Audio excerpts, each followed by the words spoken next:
Աղասի Այվազյանն առ այսօր մինչև վերջ ճանաչված ու արժանիորեն գնահատված չէ։ Ազգային մշակույթի վառ անհատականության նշանավոր արձակագրի դրամատուրգի, ռեժիսորի և նկարչի 100-ամյակի տարում գրչակից ընկերները դարձյալ վերհիշում են նրա լուռ մեկուսի, բայց ոգեշունչ կերպարը։ Նրա մտահորիզոնի առանցքում հայն էր, ազգային հզորության խորհրդի իր բանաձևով, մեծ Հայաստանի այվազյանական տեսլականով և մեր ճակատագիրը մենք ենք որոշում պատգամով։ Ծնունդով Թիֆլիսեցի, բայց Երևանին խենթ սիրով կապված գրողն ամենաջերմեռանդ երևանցին էր, հզոր ու ոգեղեն մայրաքաղաքի իր տեսիլքով, իսկ Թիֆլիսից ստացած ոգեղեն լիցքերն ու պատանեկության գունեղ պատկերները նա վերածեց բազմաժանր մի ժառանգության, ինչն այնքան բնորոշ էր Թիֆլիսից սերած մեր մյուս մեծերին։ Թիֆլիսի կյանքը, հայրը Թիֆլիսում եւ ընդհանրապես Թիֆլիսը իր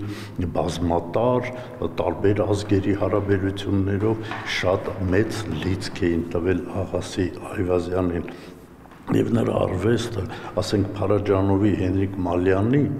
ու իր շատ առանձնանում էր եւ Էլիբեկյան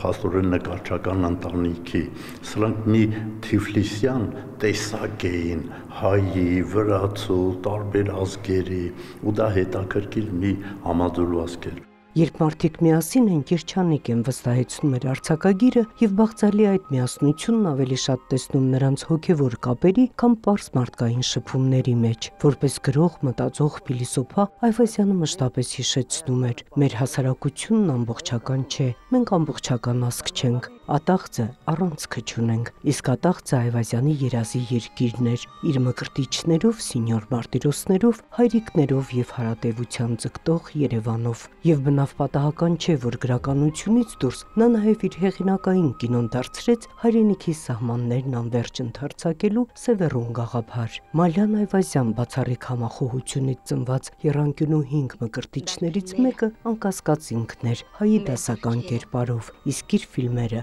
սահուն կերպով ջնջում էին գրականության եւ կինոյի սահմանները։ Իր մտածողությունը, գրական մտածողությունը միաժամանակ կինեմատոգրաֆիական մտածողություն էր, այսինքն այն, ինչ նա գրում էր, ընթերցելիս դու մտքումդ ֆիլմ էիր տեսնում։ Ասենք Սենյոր Մարտիրոս վիպակը, որ մենք կարդացինք,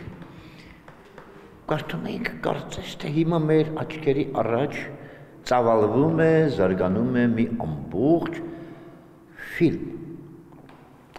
Պատահական չէ, որ Հենրիկ Մալյանը ցանկանում էր այդ վիպակի հիման վրա ֆիլմ նկարահանել։